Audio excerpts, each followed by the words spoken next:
Hi, friends. It's Martha Creek, marthacreek.com.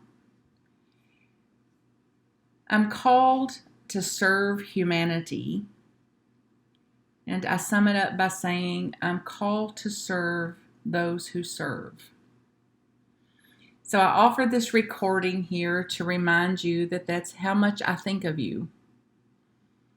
I believe that your place here on the earth, like with me at this time and place and this space, and exactly the situations and circumstances that we're in, at times ridiculously challenging, unbelievably challenging, and also exhilarating.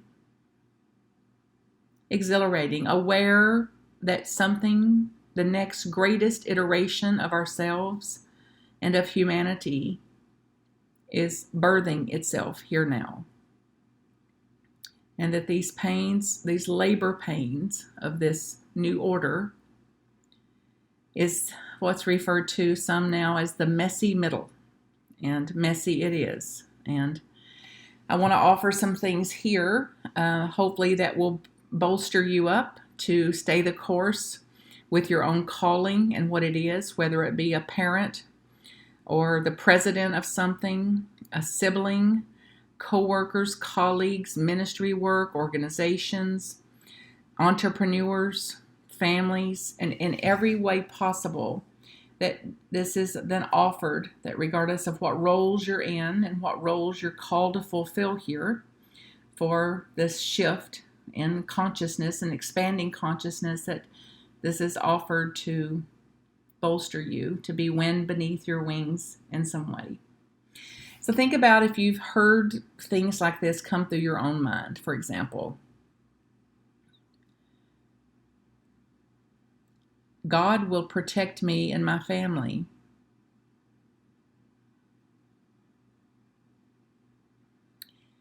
So what is your role?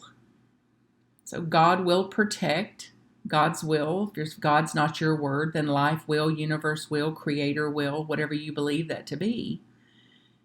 And where does that leave us and our responsibility?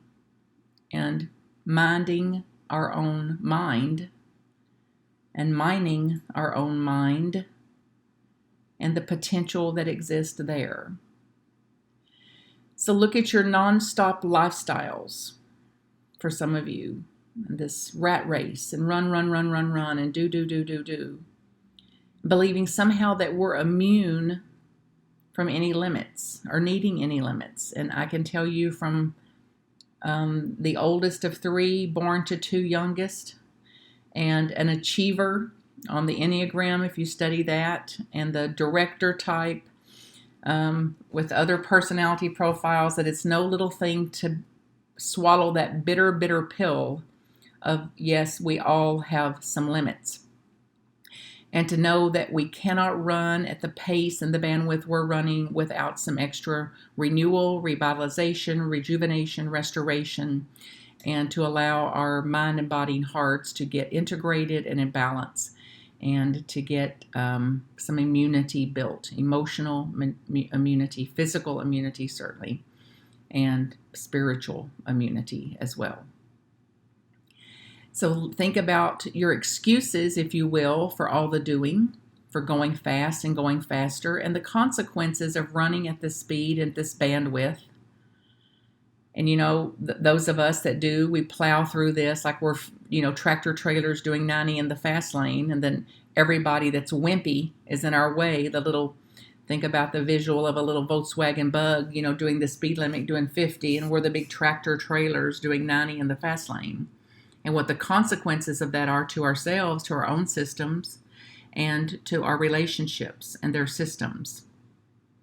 And I know that I've told myself, well, this is only for a time.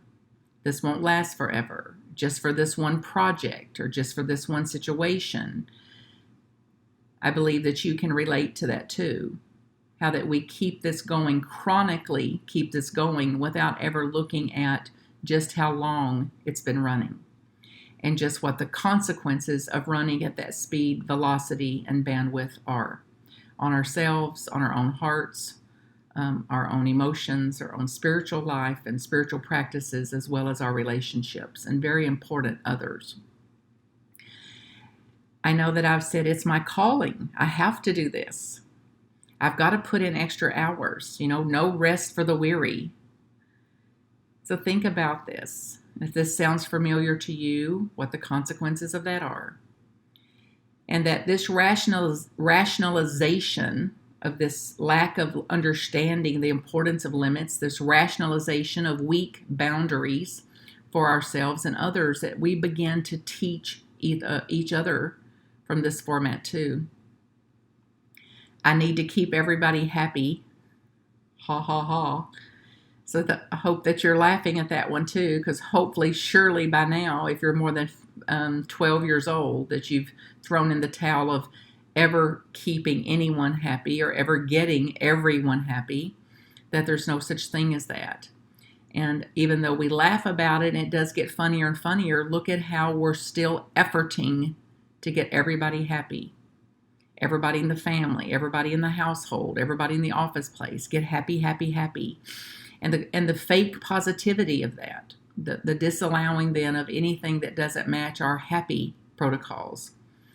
Versus, what if I was fully integrated? What if I realized I'm alpha and omega and everything in between? So happiness will rise and pass. And my chasing happiness robs me of happiness. Versus allowing and being open to, delighted when happiness arrives and arises, and knowing too that this will also rise and pass, and that every other emotion is also a full potential of what I'm here to experience. Think about if this relates to you, like, I'm too far gone now. I've let this go too far. I'm too deep in. I can't let it collapse. All the one of my friends says, all the scaffolding will fall down if I'm not here to hold it up and prop it up.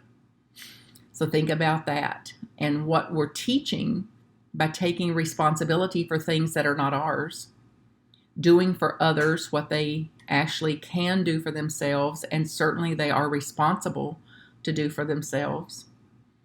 And how we can create, and I can tell you in my life, the very last thing I ever wanted to create was dependency. And it's the very thing that I create when I lack limits like this, or lack good, strong boundaries to continue to do for others what they can do for themselves and what they're responsible to do for themselves. And it helped me to get some framework around this, to realize that, for example, if someone has an acute situation, a broken leg, an illness or something, that for a period of 6 or 8 weeks, they actually do need support. They can't lift, they can't walk in some cases, can't drive. So they would definitely need support during that time period. And the trouble becomes when they don't ever get well. So they go from one situation to the next situation to the next situation, and always a new situation, always a new challenge, always a new drama. And because of my deep need to be needed, maybe you can relate, at least one or two of you, our need to be needed, our need to be the hero, our need to be the fixer, our need to be the special one, our need to be the rescuer, our need to be the one that knows exactly what to do, the one to give the great ideas, the miracle makers. That to the degree that I keep doing that the people I'm, quote, serving, quote, caring about, loving, never really get to see just what they're capable of.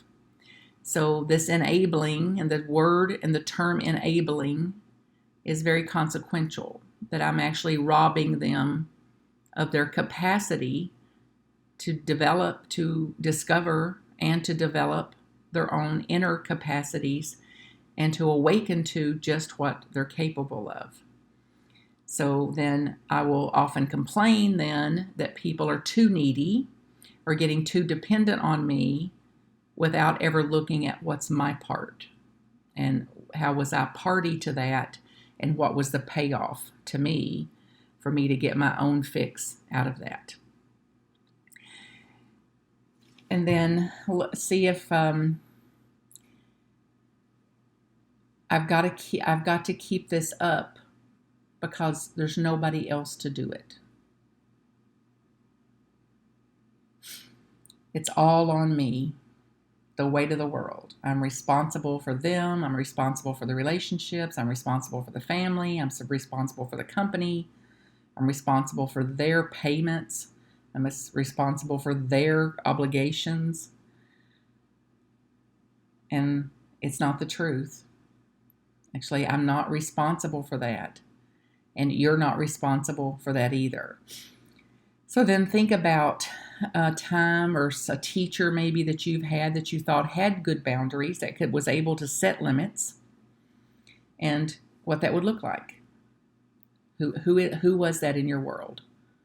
Who was able to teach boundaries, to model boundaries, to set limits, and saw the need to do that. And Brene Brown quotes, daring to set boundaries is about having the courage to love ourselves, and to love ourselves even when we risk disappointing others.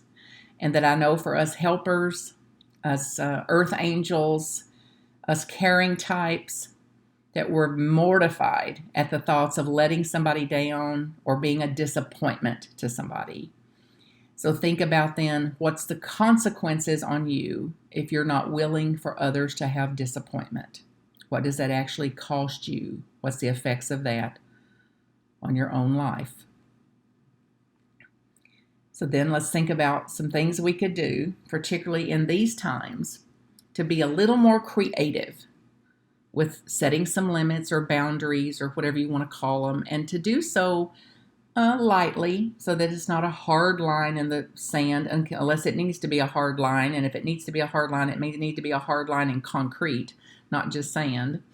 And I know that in my working with this, I absolutely had to awaken to that the boundaries that I'm establishing are for me. They're not for others. And the boundaries I set, which is for my relationship with others, is likely going to irritate them. Because when I stop doing for them what I've been doing for them and kind of hand that back or leave them responsible for things they're responsible for, it's not all that favorable. It's a bummer indeed. So it may not be a popular decision. And from the family systems theory, Dr. Murray Bowen's use of the family systems as a medical doctor, psychiatrist, part of his teaching included, if one of us in the system can establish this new way of being in the system that's healthier, that's more able then to sustain itself, more able to sustain leaders who last, family leaders who last, parental relationships with more stamina, marital relationships, that if one person in the system can make a change like this and then bear the pressure from the other parts of the system to change back, the pressure to change back. If one person in the system can bear that kind of pressure and actually stay the course, stay a little calmer than the other people around, and stay connected to all the people in the system, not to cut off or shut down or withdraw or stomp off or do some of our regressive pattern behaviors. So if one person can stay a little calmer, stay connected to all the parties, and stay the course, that over time the system actually calibrates itself to a higher level of functioning. So if we can hold the higher note, the lower note eventually and over time becomes in resonant with the new note. So of course, don't believe me on this, because until you apply this and test it out for yourself, it's just Martha Creek, blah, blah, blah. So give it a fair test and see. And then a few tips then about this could be to have some confidence about the boundaries that you set, to see why you're doing it, and to see that it's an integrity to do it.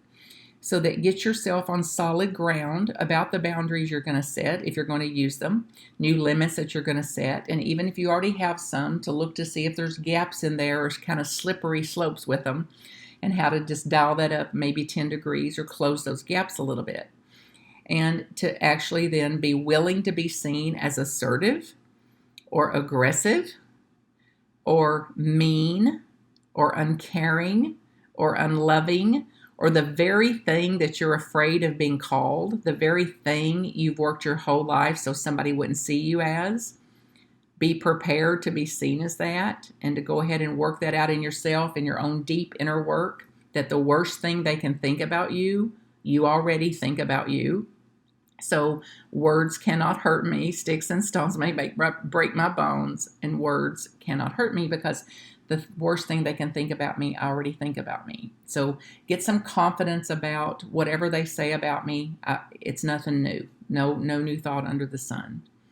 And then a little practice at giving honest no's.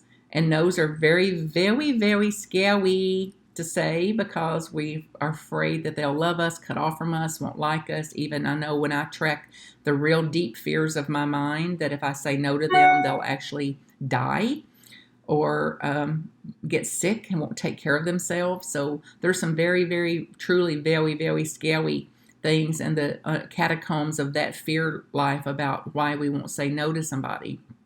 So get some practice at gentle no's, like, I'm sorry, Martha, I'm worried about hurting your feelings about it, and I'm going to say no. Or I could use your support, Martha, in understanding this, because I'm actually going to say no to this request. And it's important to me to keep a clear distinction that I'm not saying no to a person, I'm saying no to a request. I'm not saying no to a relationship. In some cases I am. But in these cases, our vital, important relationships that we're working to have more health with and more vitality with, more space and understanding and delight in, that I'm saying yes to the relationship, but no to the request. Yes to the relationship and no to the transaction. So respect first, no second. Caring first, no second. So a gesture of love first, no second, when possible. And of course, there's no formula for this and no way to write a script on any of the situations that we're going to get to navigate over time. Learn to have some safety nets around your own space, whatever that is, that you have a private, personal space that you can go to, work in, a sanctuary for your own mind, a sanctuary for your own heart. That may mean just turning off devices. It means having a limit about not answering emails or taking phone calls on Saturday, or having an actual Sabbath for yourself. One of my teachers takes a Sabbath from 7 o'clock Friday night to 7 o'clock to Saturday night. Just a time and space to be doing something, a hobby, some fun with a family or reading.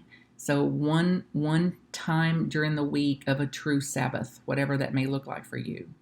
And certainly to get support. And for me, it's so important to get support sooner than later. I even say when things are going well, be sure to call your coach. When things are going well, be sure to call your mentor, spiritual teachers, your directors, your ministers, your camaraderie, your colleagues, your bosses, your besties, whoever can keep that support going for you, to keep that solidly in place, especially when things are going well, and not to wait till it hits the fan or till things start to get unglued, because the road back to sanity is certainly still treadable. With the road to sanity is still open, but the trip back is a longer trip than doing it, catching it quicker. So instead of waiting till it just takes over and starts to stifle you out, to catch it when it comes into your toes or when it gets up to your ankle and go, that's plenty right there. Let me get myself restored. I need a pause here. I need to presence myself, and then I can proceed from here. And then one of the things I included for this particular look at this was to trust your gut instincts. And this has been so valuable to me even as a kid. When it was not popular for me to say, I can't do that, I'm not going to do that. I took heat from my family and certain family members that was trying to get me to do things that they thought was fine. It seemed to be fine for their integrity. It was just not fine for mine. And I took some ridicule for it, and I still had to hold my own convictions of what is true for me, even though it may not be true for others, and to then trust my own gut, my own instincts about how I'm going to proceed here. And I'm sure many of you that have trusted your gut are giving thanks for that today. And for the times that you didn't trust your gut, you're wishing you had of a time or two. So think about what's important for you and setting your own new limits.